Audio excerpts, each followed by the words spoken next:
जय श्री कृष्णा। जब संसार सत्य लगे और मन उलझ जाए, जब नश्वर और शाश्वत के बीच भेद समझना कठिन हो, तब पुरुषोत्तम का ज्ञान मार्ग दिखाता है। श्री कृष्ण के इस परम रहस्य के साथ मैं राधा आपका स्वागत करती हूँ आपके अपने आध्यात्मिक चैनल राधा व्लॉग्स पर। भगवद गीता अध्याय 15 पुरुषोत्तम योग। गुणों के बंधन को समझने के बाद भी अर्जुन के मन में एक सूक्ष्म प्रश्न शेष था। यदि आत्मा गुणों से परे है, यदि वो न सत्व है, न रजस, न तमस, तो फिर ये संसार क्या है, ये जीवन क्या है, जिसमें आत्मा बार बार जन्म लेती है, कर्म करती है और फिर मृत्यु को प्राप्त होती है। और इन सब के बीच वो कौन सा तत्व है जो न बदलता है न नष्ट होता है। श्री कृष्ण अर्जुन की इस मौन जिज्ञासा को समझ जाते हैं।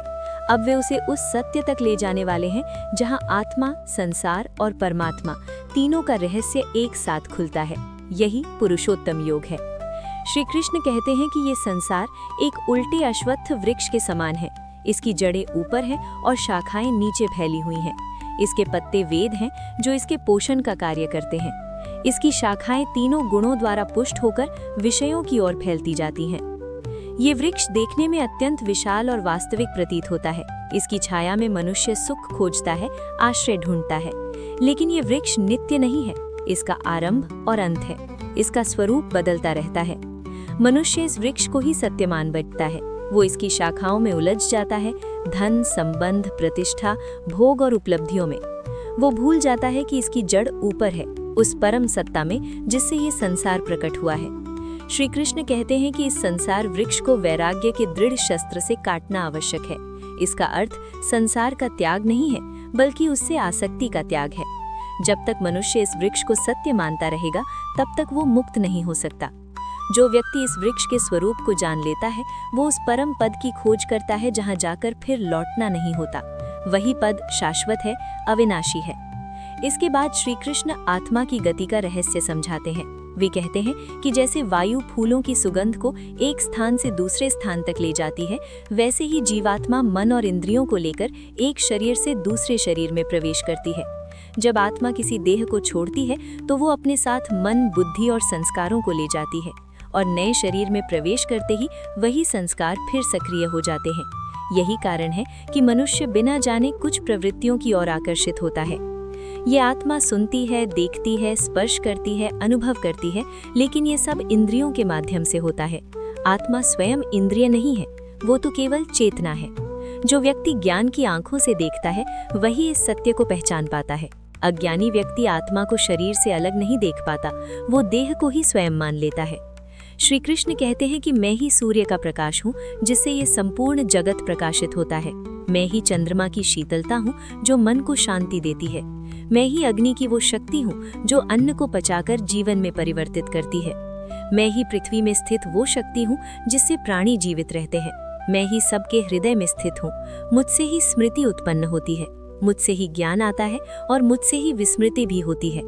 वेदों द्वारा मैं ही जाना जाता हूँ और वेदों का रचयिता भी मैं ही हूँ। ये कथन ये स्पष्ट करता है कि ईश्वर कहीं बाहर नहीं है, वो हर प्राणी के भीतर साक्षी रूप में स्थित है। इसके बाद श्री कृष्ण शर और अक्षर पुरुष का भेद बताते हैं। शर पुरुष वो है जो नश्वर है। ये समस्त भौतिक संसार शर है।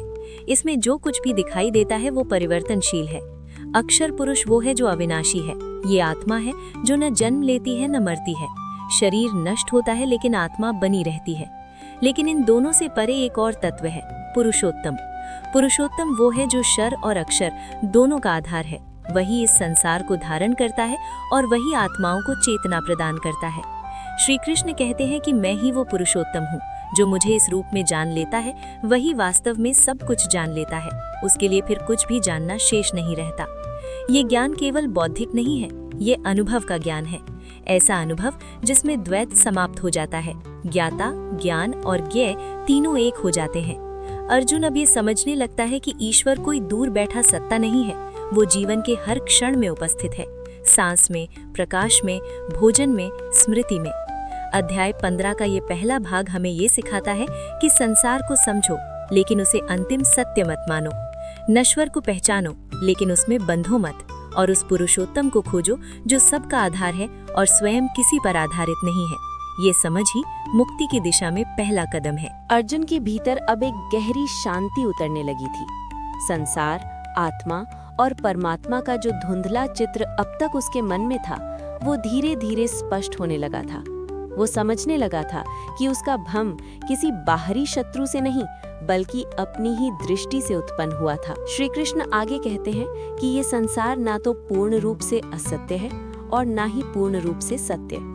ये उस स्वप्न के समान है जिसे देखते हुए सब कुछ वास्तविक लगता है, लेकिन जागने पर उसका अस्तित्व मिट जाता है। जो व्यक्ति इस संसार को ही अंतिम सत्य मान लेता है, वो उसी में बंध जाता है। लेकिन जो व्यक्ति इस संसार को एक साधन के रूप में देखता है, वो इससे मुक्त हो जाता है। श्री कृष्ण बताते हैं कि जो लोग इंद्रियों के विषयों में उलझे रहते हैं, जो भोग और आसक्ति में डूबे रहते हैं, वे इस सत्य को नहीं देख पाते। उनके लिए संसार ही सब कुछ होता है। लेकिन जिनके भीतर विवेक जाग चुका होता है, वे इस संसार में रहते हुए भी उससे परे होते हैं। फिर श्री कृष्ण आत्मा और परमात्मा के संबंध को और गहराई से स्पष्ट करते हैं।